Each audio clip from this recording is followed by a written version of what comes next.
Hello YouTube, how's everyone doing? It's Professional here. So today I have my first Hitman lore video for you guys, and I have way more Hitman videos coming up. I know this has been a pretty popular series, and this has been a pretty requested video talking about the endings and what they mean exactly. Now this video is going to have major spoilers in it, so if you have not completed Hitman 3 and you don't want spoilers, do not watch this video because I will be talking major spoilers. So I hope that you guys enjoy it. So anyways, let's watch this first cutscene here with the constant at the end of the game of Arthur Edwards, because this cutscene and then what happens after it triggers 3 different endings, which I will cover and I'll explain all of them in detail. So hope you guys enjoy this one.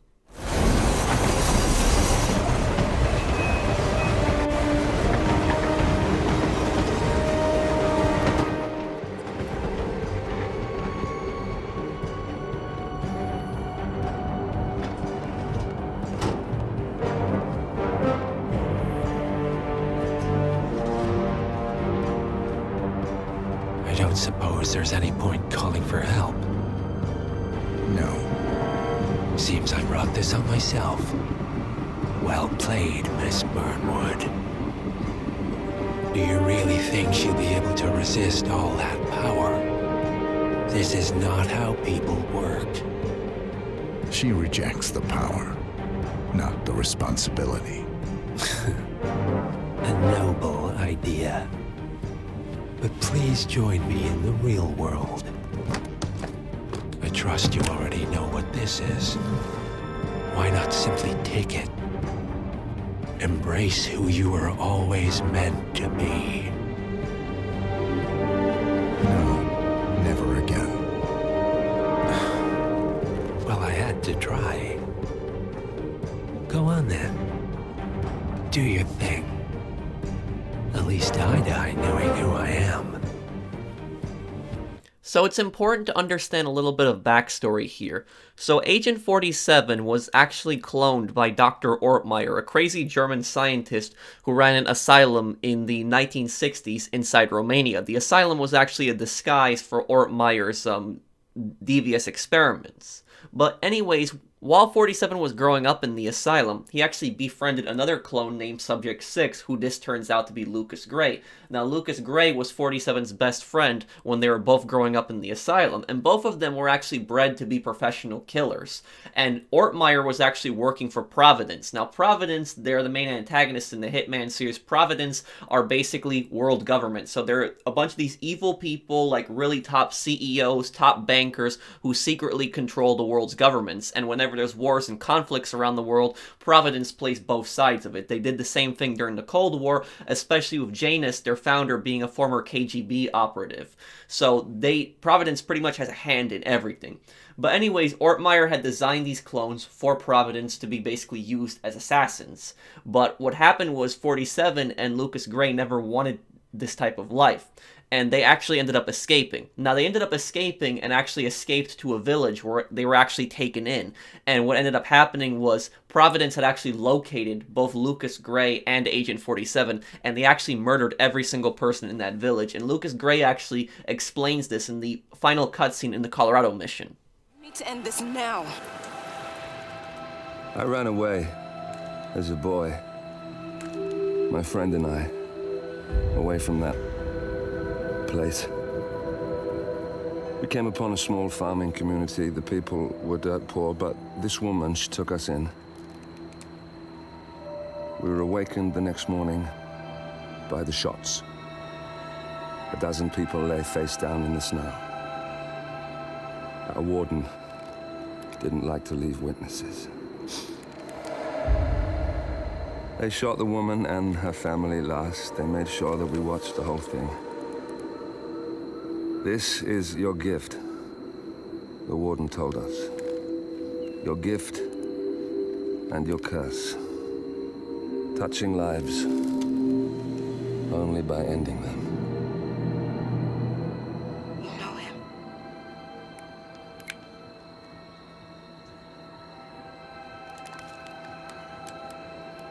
Better than anyone.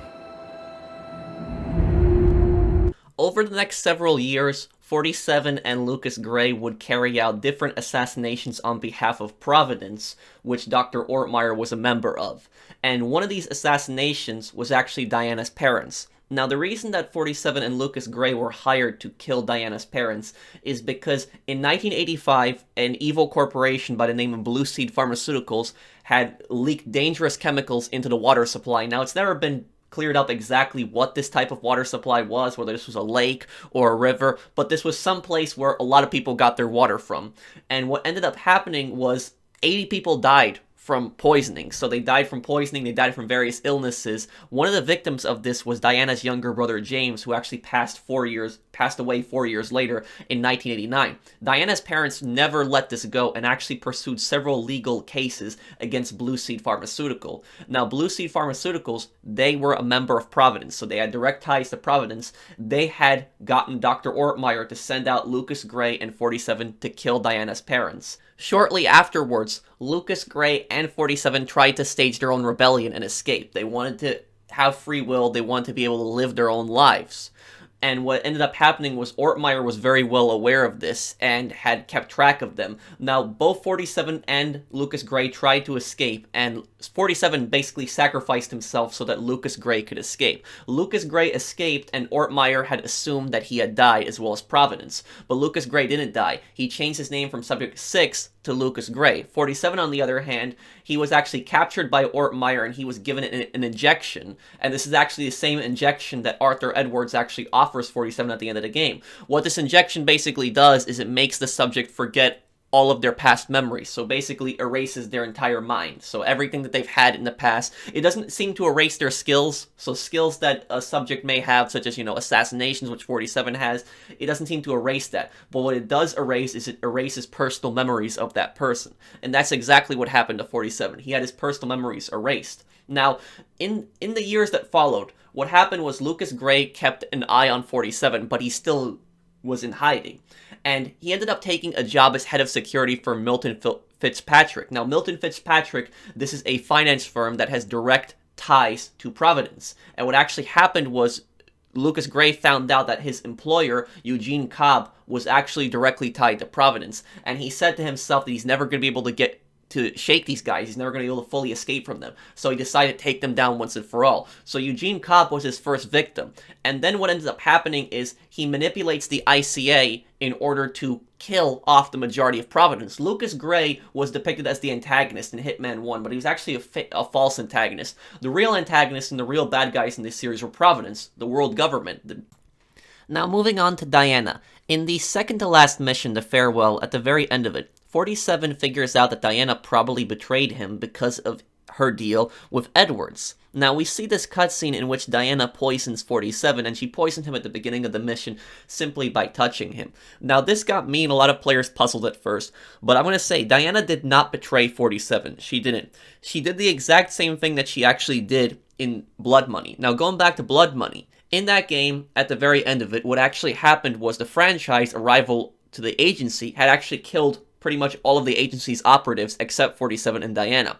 And Diana pretended like she wanted to defect to the franchise. She pretended to Leland Kane, the leader of it, like she was on his side. And what she did was she poisoned 47, but the poison that she gave him has an antidote, and the poison makes it seem like he's dead. Now, the poison in Hitman Blood Money, the antidote was on her lips, and when she kissed him at 47's funeral, it awoke him, and he was able to take out the franchise. So she used that as a trick. And in this case, she uses it as a trick as well. Now, the reason that Edwards most likely did not fall for it is for two reasons. The first reason is because Edwards had actually shown to Diana that 47 was the one who had killed her parents. And he thought that this was enough for Diana to betray 47. But he did not understand the bond between Diana and 47 and just how far back this goes. Edwards also believed that Diana probably would not betray him because of the fact that Diana had told Edwards that she wanted 47 dead. And so he was convinced in that aspect that if he didn't kill 47, he could weaponize him and use him to his own advantage. So she played Edwards because Edwards is just really arrogant. He thinks that he can never be wrong. He thinks that he can never make a mistake. 47, he wakes up, he has these hallucinations in his dreams, in which he sees Lucas Gray, because again, remember, at this point in the game, Lucas Gray is dead. He had been killed by Providence, and 47 accepts his responsibility in Diana's parents' death. Now, Diana, sure, she was upset at 47 for killing her parents, but in the end, she understood that he was just a pawn of Providence. He had no choice, he was just a pawn. He had no understanding of right from wrong. They brought him up this way, they forced him to do these things, they almost brainwashed him. So, she understood that in the end. The real people who murdered her parents were Blue Seed Pharmaceuticals and Providence. These were the people that were responsible, and Diana knew that if 47 woke up to wherever Edwards would have taken him, he would have taken out all of Providence at that point.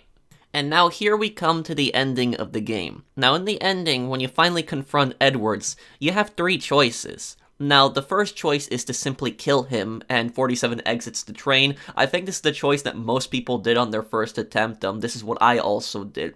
But then we also have the second choice, and if we wait around for 30 seconds with the serum, 47 has the option of taking the serum. Now, if 47 does this, it ends the game, and what this does is this will erase 47's memory, so he will basically forget everything. He will wake up in this room in which Edwards will actually say this to him. Black and white.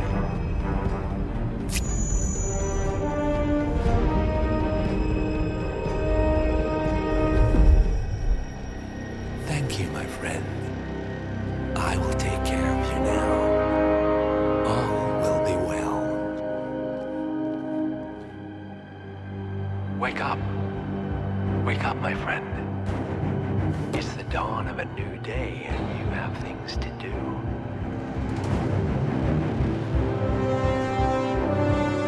Now this is actually an Easter egg to the very first Hitman game, Hitman Codename 47. The game starts out in a very similar room, and Dr. Ortmeyer has the exact same dialogue. Listen to this. Wake up, my friend. It's the dawn of a new day, and you have things to do. I will guide and teach you, and you will learn by doing. Always remember, I am not only your guide and mentor. Think of me as the person you trust the most. Now what this is symbolizing basically that the cycle is going to continue. So with 47 erasing his memories, he continues to be an assassin and just becomes basically a never-ending cycle. Now he ends up working for Providence and being a tool for them once again. I don't consider this canon. I think the developers just put this in just so that you could see what could possibly happen, and a nice Easter egg to the very first game. But this just basically shows you what would happen in a bad scenario. It doesn't match 47's character build-up or what happens at the end of the game at all. But what about this ending right here? This is the ending that most players like the most, and I like this one as well. Let's take a look at this one.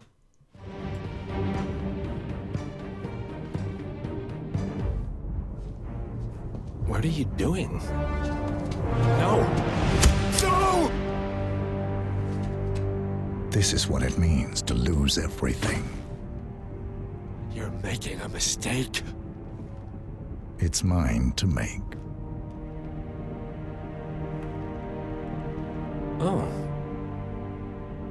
Forgive me. I seem to have, what were we talking about? Don't worry.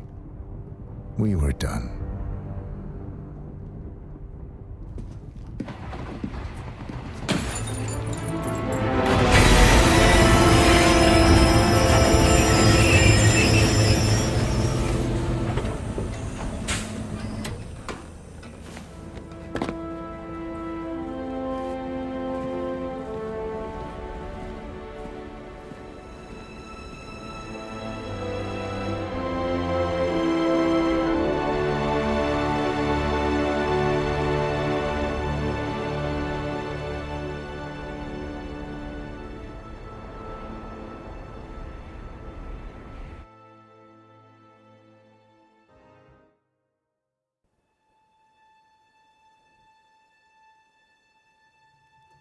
The string of resignations at the top level of international finance continues as Milton Fitzpatrick CEO Alexander Fannin joins the president of Hamson Oil, Quantum Leap founder Tim Clinton, and plenty of other people step down.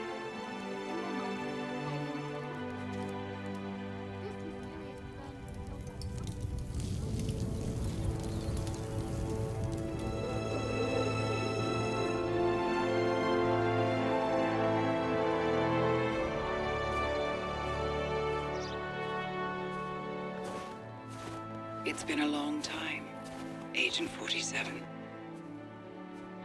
That's not who I am anymore. The pact is done. The past, dead.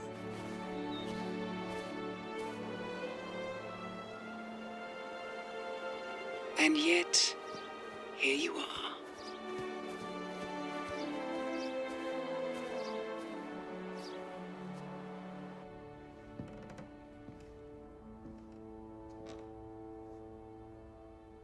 I choose this path because I can. There will always be people like them. So there will always be people like us. No one is untouchable. It's good to be back.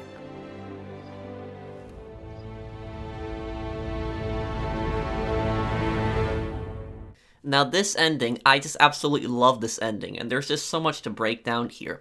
Now the thing is that Arthur never expects 47 to actually inject him with the serum. He accepts his death and doesn't resist if 47 tries to kill him, but actually resists if 47 tries to inject him with the serum, in which he does. So why is this? I think that because Edwards is that type of person that he has his legacy in his own eyes. Sure, he dies here, but he single-handedly outsmarted the entire Providence board. He outsmarted all the top Providence people and put himself at the top. He was the secretary for Providence and moved his way all the way to the top. That's why he talks a lot about power. But then with 47 here, injecting him with the serum, he forgets everything. He loses everything. He continues to live, but he's not the same person anymore. He just basically becomes a nobody now. His memories are wiped. He's gone. With his death, he would at least have his legacy. But with this, he has absolutely nothing. And that's why I think that he freaks out when 47 injects him with the serum. But there's also the other thing. And the other thing is that the train itself. I think the train in this mission, I think it symbolizes something. And I think what it symbolizes is, I think it symbolizes the never-ending cycle of 47's life, where through his entire life, all he has done is he constantly takes orders. He assassinates people. He kills people all the time. This train may symbolize that, because if you think about it, the reason that the Constant, or Edwards, the reason he's never found, he's so difficult to be found, is because he's constantly on the move. He's never in the same place, because the train is constantly on a loop, so it's constantly going in circles. The guards also confirm this along the way.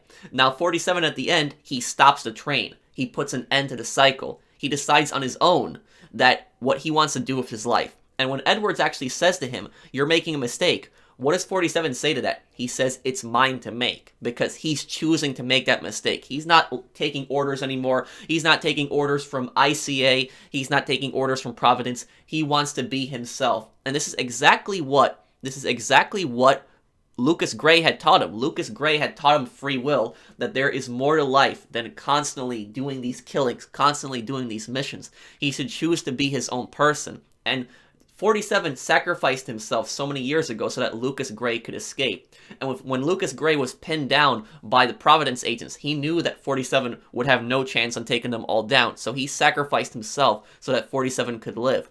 And additionally, the coat here, on this wall here, I think that this has a huge symbolism when 47 puts on this coat. Because take a look at this coat exactly here. Does this coat seem familiar to anyone else? It's actually the exact same coat that 47 wears in the prologue. The first time that we're introduced to the Hitman trilogy, when 47 gets a job from the ICA in 1999, he is wearing this exact same coat. Now, what does the coat symbolize?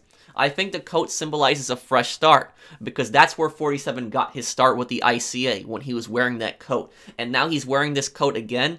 I think it's to symbolize a fresh start, as well as the blizzard. The blizzard may symbolize that as well, because the blizzard may symbolize that never-ending cycle. And at the very end, the blizzard is actually over. It's night, and then it becomes day. The sun comes out. 47 is in charge of his own destiny. But there's even more to this.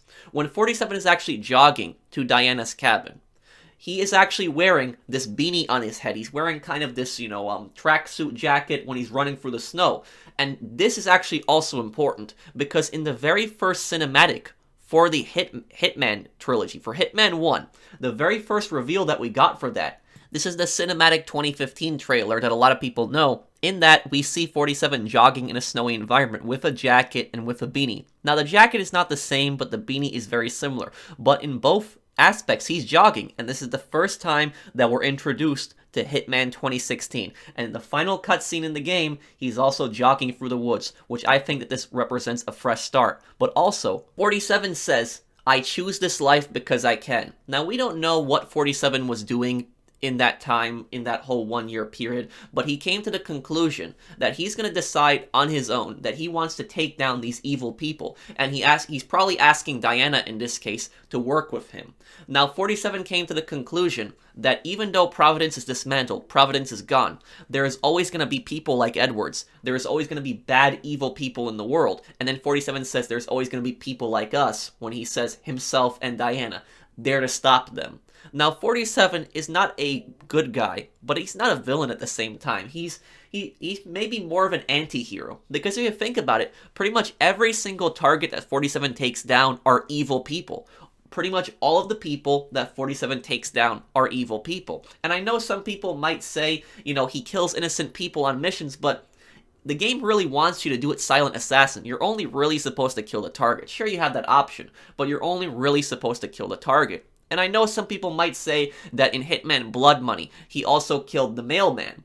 But the thing is, though, the mailman was extremely suspicious in that mission. And the mailman, if you notice, he didn't want a tip at first. 47 says to him, "Do you want a tip?" He just delivers the letter to him, and it was very suspicious. And at this same time, the franchise, who was another rival agency, they were using agents that were disguised in so many different aspects to try to kill him and Diana. So it's entirely possible that the mailman was actually an assassin. It's never been fully confirmed, but the point that I'm making here is that 47 doesn't really kill innocent people. He knocks them out, he takes their disguises, but he goes after the targets, which are really bad people. So he's a necessary evil if you think about it, because he takes out all these evil people in the world that would have killed so many people had he not stopped them. And what I love the most about the ending is that when Diana says, "Nobody is untouchable," she's meaning that 47 just took out the most powerful person in the world, who was Arthur Edwards. So they can do anything. And 47 says it's good to be back, and he smiles. You see 47 smile. This is something really, really rare, because 47 will very rarely show any signs of humanity. But with the memories that he got back from that shot that he got from Lucas Gray, spending time with Lucas Gray, and also Lucas Gray teaching him about free will, he's a different person, able to make decisions on his own, and he wants Diana's help. And he and Diana, what I think this means is I think that he and Diana are going to work together, and I think they're going to start up almost their own agency in a way, but it's just going to be them. There's going to be no more agency, no more ICA, no more Providence. It's just going to be them working together, and 47 is going to stop these evil people in the future, whether it's a new faction of Providence or whether it's some other evil group. 47 comes to the conclusion there will always be evil people like Edwards, so then there needs to be people like him and Diana to stop them. And that's just what I absolutely love about this ending. I think that they could definitely do DLC missions after this. I think they could definitely do more missions where 47 goes after some really bad people, maybe not necessarily Providence, but really other bad people all across the world, and there's just so much to expand on here. But that is pretty much it for this breakdown, this lore video. I had a lot of fun making this video for you guys, and I hope that you guys enjoy it, and if you do, please drop a like, because it does help this series out. But thank you guys for watching. I'll see you on the next one. Take care, everyone.